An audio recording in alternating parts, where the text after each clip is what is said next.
everyone, and welcome to this Talks at Google session. I'm Jacqueline Fuller, and I lead Google.org, which is Google's philanthropy. And our mission is to bring the best of Google to help solve some of humanity's biggest challenges. I'm so excited to be here today, introducing our guests who work on one of the world's biggest, most fundamental challenges, which is access to clean drinking water.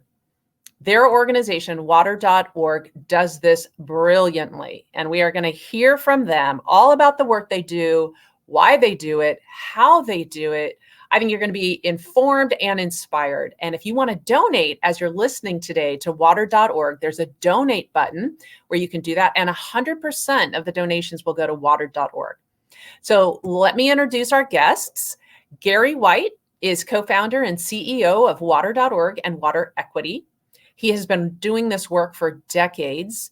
He began life as an engineer, so he brings an orientation towards how we can integrate technology and make sure our solutions are based on data and evidence.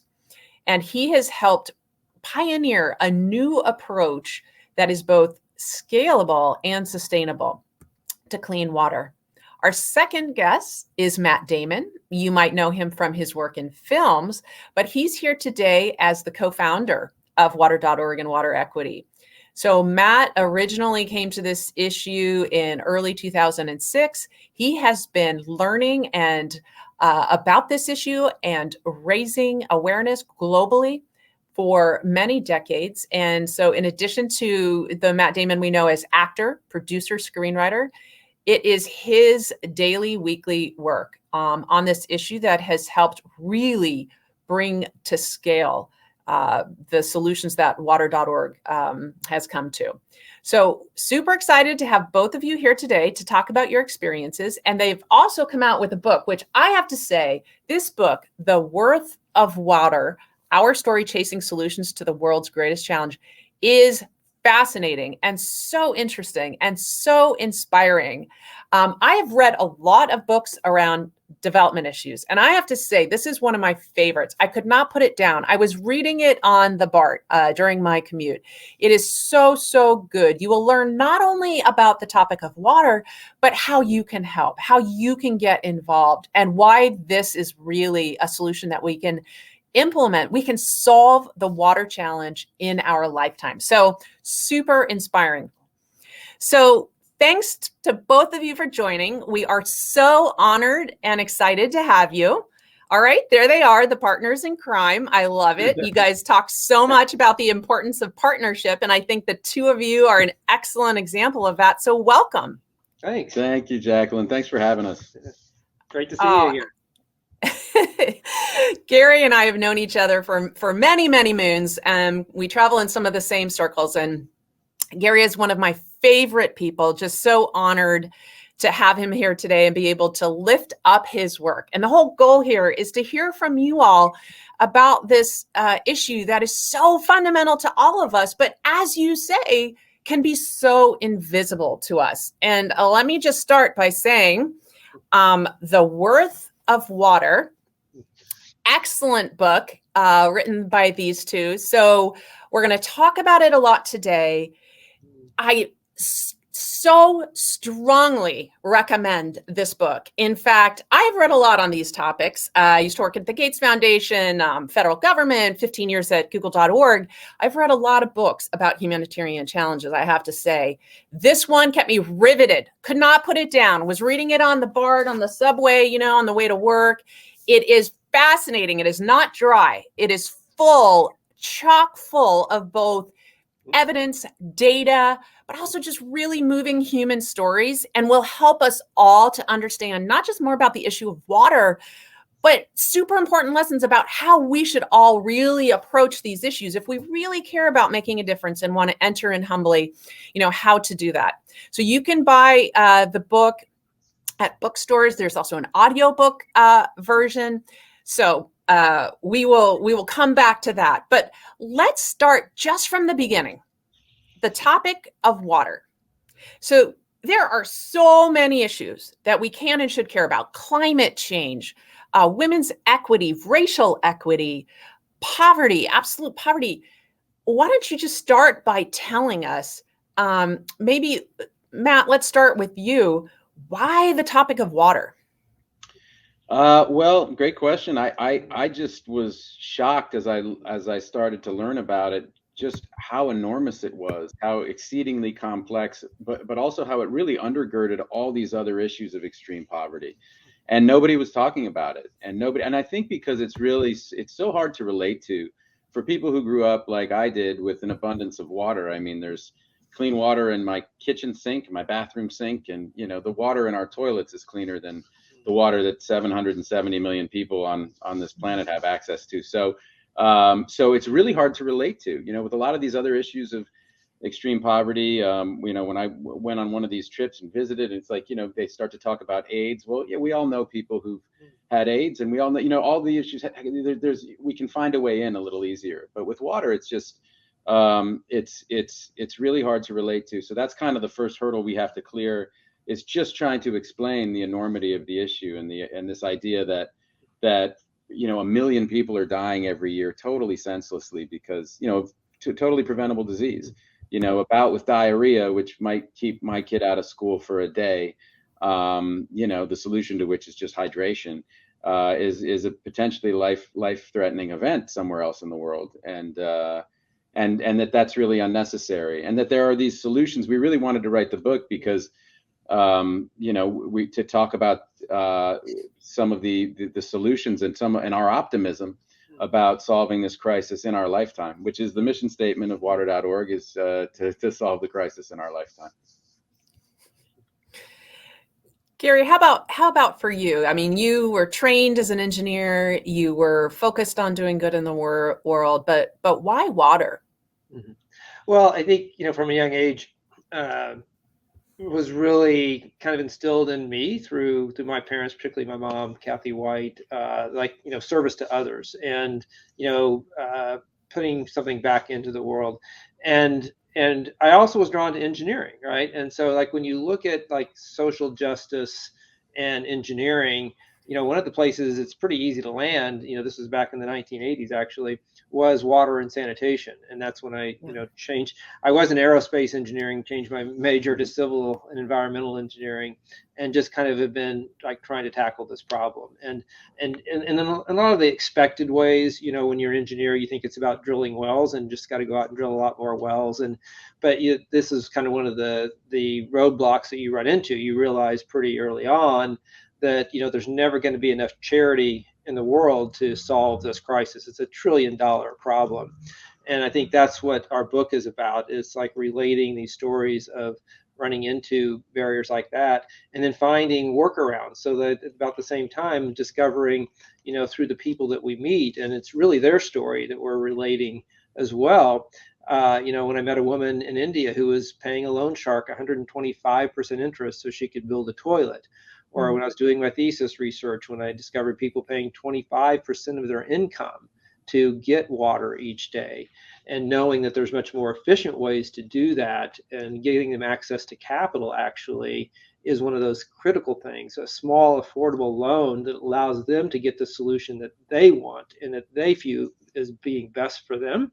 And so you start to see some of the roadblocks fade away throughout the story, right? It's like now we have ways to get people access to that finance that they need. Now we don't need to solve it strictly through charity. We can actually connect the global capital markets to solutions that are reaching down to people living on as little as $2 a day. We can talk more about that through water equity, but the long and the short of it is, it was a massive problem. And we have to kind of engineer our way out of this. And part of that engineering is financial engineering, as we talk about in the book. Well, I want to dive into the how and your innovative financing approach, but let's stick with just water for a minute, because I do think for a lot of folks watching this on YouTube who are from developed countries, rich countries, just the fundamental nature of the importance of water to our life. We miss it because it's so it's so easy for us. And then also the flip side, right? Sanitation. So about delivery and bringing clean water in, taking waste products out, which are toxic. So, Matt, you talk about how you were brought into this issue by, let's just say, a well-known character, a beloved musician. Is maybe not the way that most of us would think someone would originally get into the topic of water. But I love your story about how you first got into it, because it also, I think, brings up the gender dynamic of water and who is so impacted by it. Do you mind telling us a little bit about your trip to Africa? Yeah, sure. It was organized by Bono's organization Data, and they sent a couple of their people with me. It was really wonderful. They curated this kind of 10-day trip, and I was, each day had a different learning focus, and one of the days was dedicated to water, and I knew nothing really about the issue, and so what I did was I went on a water collection with a girl, as you mentioned. Yeah, this is an issue that disproportionately affects women and girls. Across the world, they're usually in charge of the water collections, and oftentimes girls are not in school because they're out collecting water for the family. It's a massive issue, and you can only imagine what that does to their outcomes, right? If they're not allowed to get an education, or they're not able to get an education because they're out doing this. So it was set up for me to kind of wait for this girl. We were in rural Zambia, way out there, and in this little village. And I was waiting for this girl, and she came home in her school uniform. She's about 14 years old. And we got these jerry cans, and we went for a walk together to this well. It was about a mile away. And in the course of talking to her, I was just making chit chat and saying, like, hey, how's life here? Is this where you want to live when you grow up? When you're an adult? And she got really shy, and I kind of pressed her, and she goes, no, I don't want to live here. I want to go to the big city. I'm going to Lusaka. I want to be a nurse. And we started laughing, and I just had this great connection with her. And she's just reminded me of when I was 14 and I was going to go to the big city of Manhattan with Ben Affleck, and we were going to be actors, and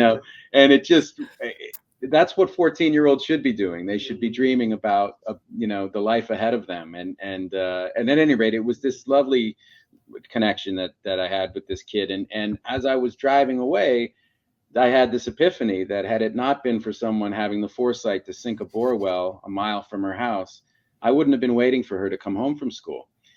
She wouldn't be in school. She would be spending her entire day looking for water. She would be not dreaming of, this wonderful career and being a frontline healthcare worker and contributing to the economic engine of her country and to her community. None of that. She would just be in this life or death struggle to get up every day and go figure out, where she was going to get the family's water. And so it's not just the totally preventable death, right? 1 million people a year dying, from totally preventable illness.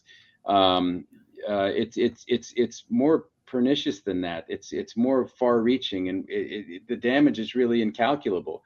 It's robbing people of their potential, particularly girls, women and girls, of their of living out to their life's kind of full potential. My family lived in India in 2004, 2005, and our daughters were about 9 or 11 then. And something that struck me as we would go out to the villages and have conversations about why the girls weren't in school, or why some of the women weren't doing businesses that they had an interest in doing. And I had assumed that some of that was due to some attitudes about women and girls and gender and proper roles. And, it often just came down to we would love for them to, but they need to gather the water every day. And, this is sometimes like 6-hour part of their day. Yeah. And so it just struck me by so many things that we think are entrenched and hard to change on gender. If we could take care of this practice of gathering water every day, and just the toll, not only in the costs, the economic costs, but in the time costs, it just opens up whole worlds for women and girls in so many developing countries. So this is definitely a gender issue. And I have to say, reading the book, one of the things I loved as a mother was how both of you have been so inspired by your own moms Mm. and how their approach to love and to service, which was grounded in humility and understanding that those of us who have not walked in the other shoes, those of us who are not personally experiencing this issue, need to ensure that we enter with so much humility and thoughtfulness and care. I wonder if we could just take a moment and hear from both of you about the role of your moms and in your whole approach to service and how maybe one of their values has influenced you. Well, we'll talk about our moms the whole time if you want. Yeah. Yeah. In my case, I was really just so lucky that my mom took me as a teenager to some countries where life was very different for people, where I did get to see extreme poverty up close, it really changed my life, my understanding of my own place in the world. It gave me context for my own life, and it changed the way that I would someday parent, and the importance of travel for me is as a way to kind of help my children understand their life in a bigger context and some of the challenges that people face in other parts of the world. It really was, and she was totally calculated about it. She was doing that. She waited till she thought I was the right age to kind of take it in and understand what I was seeing. She didn't finger wag at me and lecture me about it. She just let me absorb it, and it changed me in I think a really good way. And it's something I try to do with my own kids. Matt had an interesting childhood, and Matt, I don't want you to actually necessarily comment on this, but just a teaser for the book. But you talk about being raised partially in sort of an academic hippie commune. So in addition to learning more about water, there is that aspect of Matt's life that's super interesting. All right, Gary, your mom also super influential in shaping your views.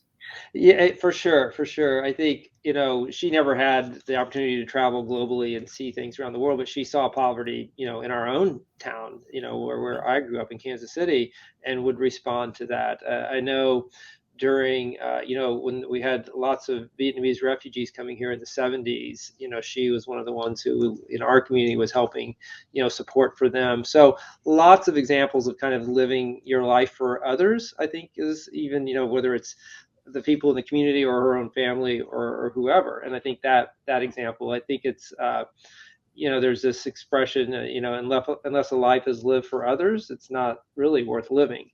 And I think that really came home. And I think that kind of influence in my life through her, and then subsequently through, I went to a Christian Brothers High School, this religious order for teaching, that had an influence in social justice. And there was a lot happening in Central America during that time, and these different brothers were kind of coming and going from Guatemala and Honduras, and teaching us about liberation theology and things like that. And it was a really good influence there. So it's just like, trying to figure out, that intersection of, the world's greatest need and your greatest passion, and like water, engineering, it all just fit together. Well, one of the things that I've always admired about water.org and Googlers, our employees as well, because we've had, more than like 500,000 in donations from our employees and Google.org, because they align not only with the mission and the idea that we need to bring water, clean water and sanitation at scale, but also your approach. So would love to hear both of you. One of the things I really enjoyed about the book is that you walk through your learning and your, different iterations that you've taken as an approach to the problem, and how you've come along to a point where really understanding how loans and credit, even to the very poor, can be part of the solution to how you actually deliver water sustainably and at the kind of scale reaching billions that we need to have happen. So would love to hear from you all just how, you touched on it in the beginning, but more about your model, your approach to how we're going to do this, as you say, in our lifetimes. Well, I'll start because I'll brag on behalf of Gary because he doesn't do it enough. But Gary, there was a real critical insight that Gary had. basically our water credit model is really repurposing the concepts of microfinance that were pioneered by Muhammad Yunus, for which he won the Nobel Prize. You know, he ran the Grameen, he was at the Grameen Bank, and but Gary, basically from a lifetime of being in and interacting in these communities around the world and listening to people who lived there, and observing the conditions in which they lived, realized that the poorest of the poor in these places were paying for water. They were paying every day, oftentimes 10 to 15 times what the middle class was paying, or what people in the nice hotels were paying, right? And so the issue wasn't that there wasn't money in the system; it was just a very inefficient system. And basically these people were being taxed for being poor. He came up with this saying, it's very expensive to be poor.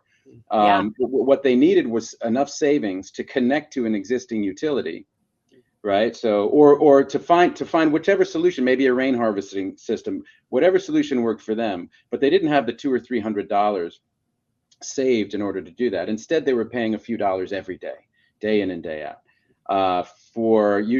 to a water vendor who was selling water that wasn't even very clean off of a tanker truck. So Gary went to the microfinance institutions and said, I want a loan for water. I think we can loan for water. And I think that was a huge thought leap for them, because it wasn't a standard income generating loan, right? In the Yunus model, it's, you're a bank and you loan me $200, I buy a sewing machine, and I can immediately go to work using the sewing machine and pay you back. And you as the banker go, that makes total sense to me. This was an income enhancing loan. Oftentimes people were taking time away from work in order to go stand at a water collection point, or do something incredibly inefficient, right? Rather than just have the water available in their home. And Gary's hypothesis was that if we could do that, these loans could pay back at a very high rate. And it turned out to be an incredible insight and an idea that was very, very right, because these loans, we've done millions of them at this point, I think over 9 million of them, they pay back at over 99%. So, which says a few things. One, that the loans are affordable. And two, that people are taking out the loans for something that they want, which is another issue when half of water projects fail within 5 years, oftentimes because of that dynamic of, the knight riding in on the horse, and I bestow upon you this water system that you don't want and didn't ask for. You're welcome. And then, they within 5 years, they're kind of going to seed. This is a model that for which people will take a loan only if they'll take a loan for a solution that they know they want. And that's another reason they pay back at such a high rate. So it was a really profound insight. In retrospect, it seems very simple and obvious, but that was really something that it was an innovation that came from Gary, and that's how we've been able to scale. So to give you an idea of that, and then I'll shut up. We reached our first 1 million people in 2012, and as of today, we're at, I think, 43.7 million people. So in this last decade, we've really started to ramp up, and things have started to accelerate, and it's very exciting. I mean, that's incredible success. People who don't understand, repayment rates for loans in general. I mean, loans in the US don't have that kind of repayment rate. Right. So to be able to take that money back into the system, refunnel it out to others. Gary, one thing I love about you is your launch and iterate. You had a lot of iterations, right? That is a very Google approach. Launch and iterate is how we run our company. We say immerse and iterate with the water thing, but very close. Okay. So it seems, though, that you have hit upon a really scalable solution. So what is needed to just finish the deal here? How do we actually deliver clean water and sanitation in our lifetimes? Well, it's supply and demand. It's a market, right? And the more that we can see people living in poverty as customers to be served versus a charity case, that's how the world works. It's markets, it's capital, it's making everybody win. It's about creating value for people. And what we've discovered and proven beyond a doubt is that, like, water at your home, a toilet at your home, creates value that people are more than willing and usually able to pay for. And so the question is, where's the market failure that's satisfying that demand? Well, it's not going to be charity, to reach the scale of the problem, but the problem does contain its own solution, right? The coping costs that we talk about in the book are recognized by the poor. That's why they're willing to take out a loan, because they know it costs them time to go wait in line for water that they could be working at a paying job. They know that it costs them because they're sick so often, and the medicines and the medical care for that, the lost economic potential of not being educated. So they recognize this. So there's customers and there's demand and there's capital there, right, sloshing around in the system, about $300 billion a year in coping costs, right? And so what we're saying is, like, let's redirect that money. Let's figure out how to nudge it in different ways so it's done much more efficiently. And that's kind of what we've got the blueprint for now. What we also learned from our partners is that they need much more access to affordable capital at a wholesale level so that they can break it into these millions of microloans to satisfy this demand. So what we've done is create Water Equity, which is the world's first asset manager that's focused exclusively on water and sanitation access for people in poverty. What we've been able to do is now have raised and have $200 million in committed capital that is coming from investors, corporate investors, high net worth individuals, institutional investors, Bank of America type of investors, that we now have, that's providing a financial return to them, a competitive financial return. We're not talking about, this extra concessionary type of capital right now, but market returns that people can then make a financial return on their investment and help millions of people get access to water. So what we're discovering now, talking about scale, if you can, create the financial plumbing between the global capital markets and someone making a few dollars a day, that is scaling within the system that we have now within the existing constraints.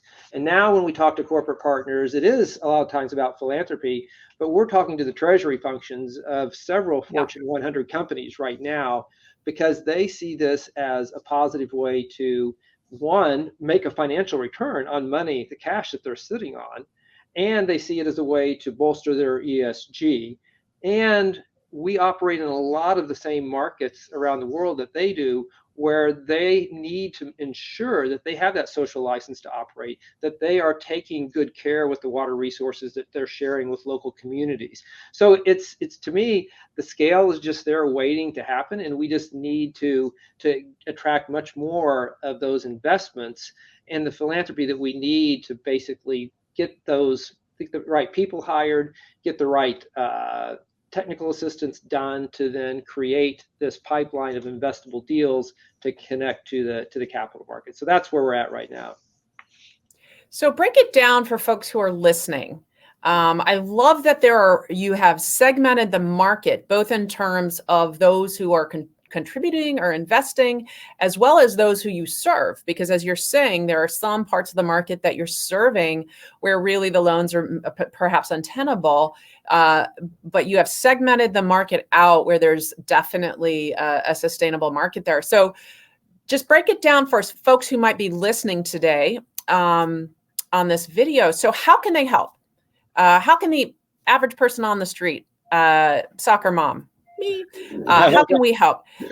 Those who are running corporate philanthropies, those like Juan at Google who are running treasuries, those who are maybe have some assets that they want to invest in or interested in investing responsibly, high net worth individuals. So break it down. How can everyone participate? We have an on-ramp for everybody. Nice.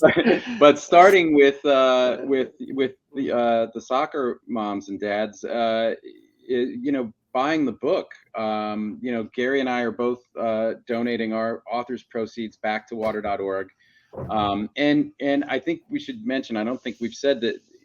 So in a traditional model, $25 would buy somebody clean water for life if you were just doing direct impact work, well building, right?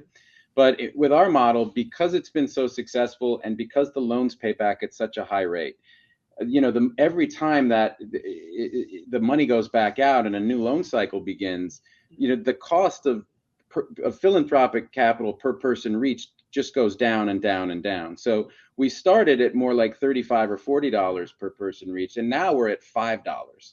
So for $5, so you're creating a positive virtual circle, and exactly. people's money and investment just actually it continues to get higher ROI. That's right. That's exactly right. And so $5 is a really meaningful donation to water.org, because that's one human being, that you're positively affecting for the rest of their life. So those are two simple ways. And you want to handle the other parts of the pyramid? Yeah. Well, I think it is this success we have had over time with our corporate partners, and they get the business model, right? They get how capital can work, because that's what they do. You've probably seen some of the campaigns we've done with Stella Artois, around Super Bowl ads and things that we've used to highlight water. We've done a lot of things with Bank of America, do a lot of things in Davos with them and PepsiCo and others. And so there really is a lot of boxes that get checked, and that's what we're looking for, win-win situations, right? We don't want to just go to a corporation and say, just write us a big check and go away. It's like, how do we engage in different ways? And I think that listening to them and saying, we all see what's happening with how ESG relates to profitability and annual reports, and if we can help them gain authentic ESG improvements, then we can do that. If they are concerned about what's happening, we're working with a coalition, the Water Resilience Group, that is looking at several Fortune 100 corporations that have come together to say we need to both get more sustainable in terms of our water usage, in terms of our water footprint, and we need to make sure that there's equity for people living in the watersheds where we're sharing those resources. And so they've committed to reaching 300 million people with access to improved water. And they know they're never going to do it through charity alone. There just isn't that much money. And so what we're doing now with Water Equity is creating these bespoke funds for them so that they can actually drive up the numbers of people that they reach with water, while at the same time that they're getting a financial return. And we'd love to sit down with you, Jacqueline, and your CFO, and talk about that, so everybody can participate. So I think there really is the ability for it to be a win-win in these situations. So there is an on-ramp for everybody. And it's when the problem does contain its own solution and all you have to do is nudge, then you're really going to get to scale. Awesome. Well, just, one of the things I appreciate most about the two of you is the partnership that you have had. And in the humanitarian sector, you'll sometimes get a celeb that comes in and is on an issue for a bit and then disappears. But this has been, a very long and in-depth partnership. And I think it's a model for partnerships and how we're going to solve these solutions. Because if we're serious about solving some of these issues at scale, it's really going to take partnerships. So would love to hear from you both. Gary, I know you didn't set out from the beginning thinking, I'm going to work with a celebrity. So how's that gone for you? And then Matt, what keeps you doing this? I mean, you're a busy guy. You are an in-demand guy, and yet you dedicate a significant chunk, not only of your resources, but your time. You're a family man, you have kids. You make the decision every day to get up and reinvest and focus in this work, but also in this partnership. Well, I would say one of the smartest things I've ever done in my life was partnering with Gary. That's just the truth. And it's been just, if I pinch myself sometimes to see where we are. I mean, we have a long way to go and we know that, but I mean, we're in this board meeting, this room, I don't know how many years ago, 13 years ago, and Gary said, he basically crafted the mission statement, which was that we were going to do this in our lifetime. And he and I might have been the only people in the room who believed it, but to see where we are now, by the end of the year, we'll have reached 50 million people, and that's that's just a kind of a testament to his genius and persistence, and it's just been a wonderful partnership. So it's not at all anything. It's not hard to give time to something, particularly when it's working so well.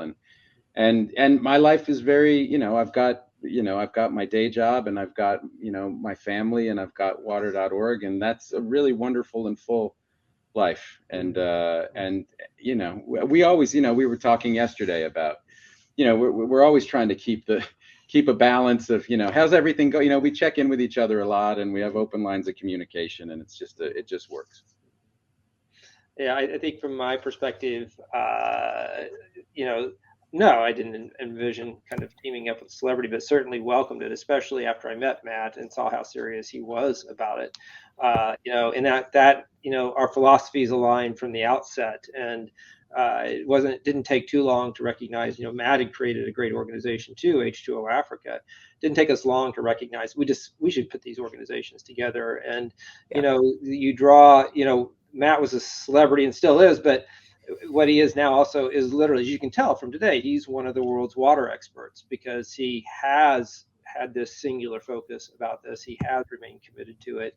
And I think that speaks volumes. And so it's like you assemble, you try to put great people together around you. And I think that's, what Matt brings. That's what our team brings, with water equity. As an asset manager, that's not Matt and I in some back room kind of trying to figure out how to do capital stacks and returns. That would be terrifying. We went out and we hired a great team, people who are have deep expertise in that area, to then kind of complement what we're trying to do to instill the confidence in institutional investors, right? So it's all about the people that you surround yourself. Everybody brings different skills and different talents. The way Matt can bring storytelling, you see it, in his day job, as he calls it. You see it in the book. And we just couldn't have asked for a better team to be doing this with. Well, this has been an amazing conversation. You both are heroes of mine. We have just like 2 minutes left.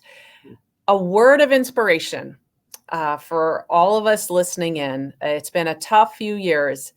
We need a word of inspiration to call us to this mission, to call us to being part of global solutions.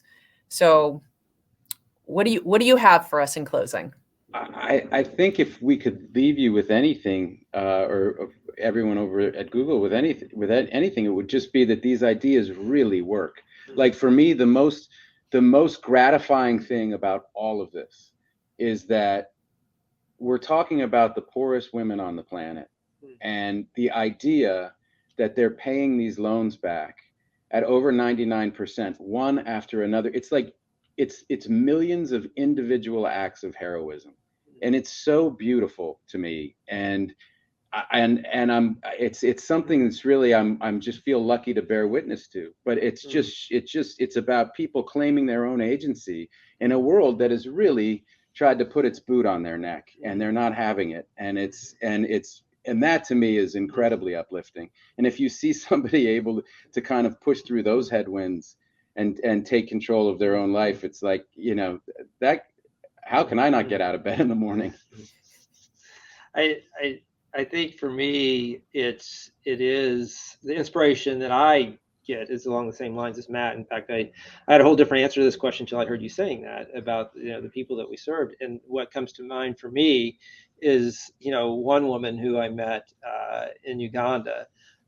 She goes by the name of Mama Florence. She's a grandmother, and she had been able to take out one of these water credit loans from one of our partners there, so she could put in a pump and a water storage tank. And before that, she was riding her bicycle around her community and her part of the country to find water every day. And so now she has the ability to have water right there all the time. And then what she did, she didn't just drink the water and cook with it. Then she started watering a garden with it to grow vegetables. And they ate the vegetables, but they also fed some of the scraps to some pigs that they started raising, because they had that ability now. And then she discovered she could make bricks with the soil around her house because she has water now. So she makes bricks and sells them. Then she started to build some additions onto her little hut so she could rent them out using the bricks. And so to me, it's just like, this is like what water is all about. That's why we have the amazing development and economies that we do, it's all built on that foundation. And if we could just help nudge, all the Mama Florences around the world to do that, think of all of the potential, the human potential we could unleash in this world. And that's to me what is inspiring. They are the heroes. They're the ones who are doing it for their families every day. Well, Gary White, Matt Damon, thank you for the work that you're doing. Thanks for the time today. Thanks for the inspiration. Thanks for an excellent book that is makes a great gift. and thank you so much for telling us your life's work today. Thank you, Jacqueline. Thank you. Appreciate it.